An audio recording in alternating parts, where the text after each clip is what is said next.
Kilala niyo po ba kung sino si Marcial Bonifacio? To be candid, Your Honor, Oh. I'm not Sino po? familiar.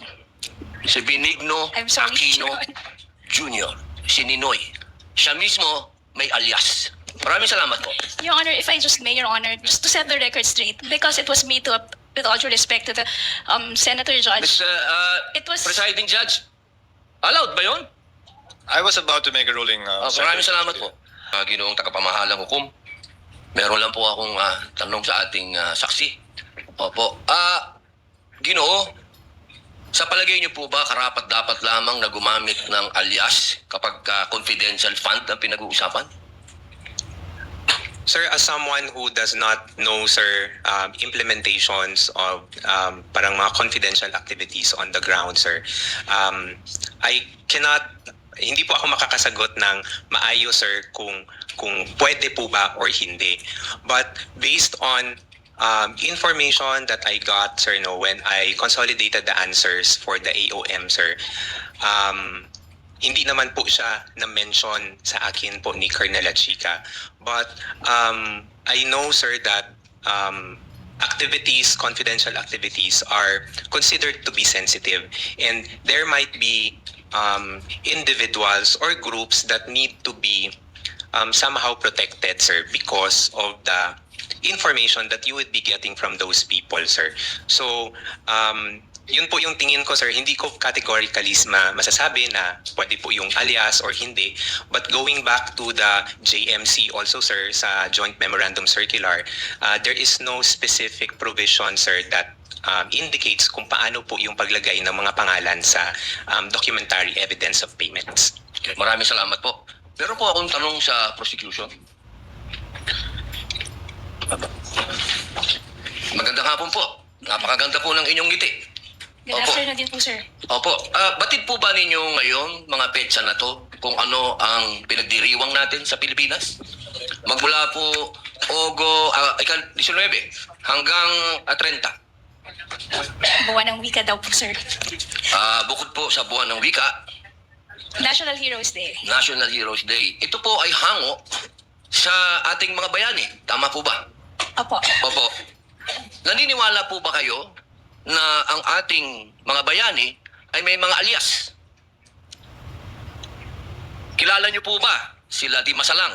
I'm sorry po sa aking history teacher. Ayan, opo. Hindi ko na po maalala. Ito po ang pinakamagandang panahon para maipaalala po sa inyo na ang ating mga bayani ay gumamit ng mga alias. Di Masalang, Siling Labuyo, Tikbalang, Tagailog, May Pag-asa, Buwan, Magdalo, Leon Kilat, Vibora, Lakambini, Paralitiko, Dimas, Alipato, Liwanag, Balite, at marami pa pong iba. Ano po ang kahalagahan dito, palagay po ninyo? Ang alias po, anong kahalagahan? Well, first, sir, first, Your Honor, I cannot comment because I'm not sure of the circumstances surrounding their use of alias. Under the anti-alias law, sir, inaalaw naman po yung paggamit ng alias provided kailangan po nakabanggit din, nakadisclose kung ano yung real name. So it's not completely prohibited provided they also provide the real. Opo, the real- pakisagot lang muna po yung tanong ko bago po yung explanation po ninyo. Pakisagot lang po kung narinig nyo na po yung mga alias na yan. Ngayon lang po nyo narinig. Some of it po, Ayun. Your Honor, to be candid, some of it I've already heard. Magmula po 1892 hanggang 1896, ginagamit po nila ang mga alias na yan. Nagkaroon lang po ng isang traidor, ang pangalan ay Teodoro Patiño, na nagbulgar sa Katipunan. Alam po ba niyo? Yes, Your Honor. But the circumstances then were different because we were Bakit po iba? under... Bakit po iba? Bakit po na iba? May gera po nun, sir, and we were under Wala po ba tayong occupation. gera sa NPA? Ang NPA po, merong mga alias.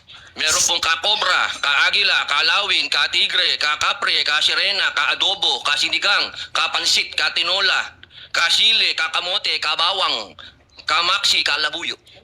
Strictly Lahat speaking, po yan, sir, iba ginagamit po na yung alias. internal armed conflict, iba naman din po yung war. Bakit po na iba? Pareho po itong clear and present danger sa atin. So ang gusto ko lamang pong ipaalam sa ating prosecution na napakahalaga po ng alias sa panahon ng... Kayo po, sagutin po nyo, sa panahon ng... Gera, sir, Your Honor. Ang confidential po, ang pagkilos confidential ay napakahalaga at hindi po ginagamit ang pangalan at hindi po pumipirma. At alam niyo po ba, noong September 12, 1896, anong nangyari?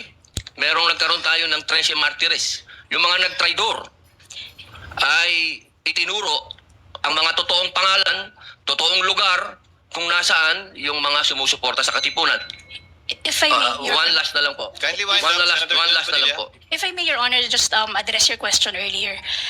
With all due respect, Your Honor, the prosecution respectfully submits that whether the use of alias is allowed or not and whether it's necessary or not, to us, that is a non-issue because that was never raised Hindi po by pwedeng maging non-issue sapagkat ito po ang ipinalalabas ng prosecution If I may, Your na Honor, may mga pangalan na mga katawa-tawang pangalan. Mas nakakatawa po itong mga pangalan ng mga nangyari nung araw. with all due At isa respect, pa Your po, Honor. isa na lang if- po. Kasi isa na lang po.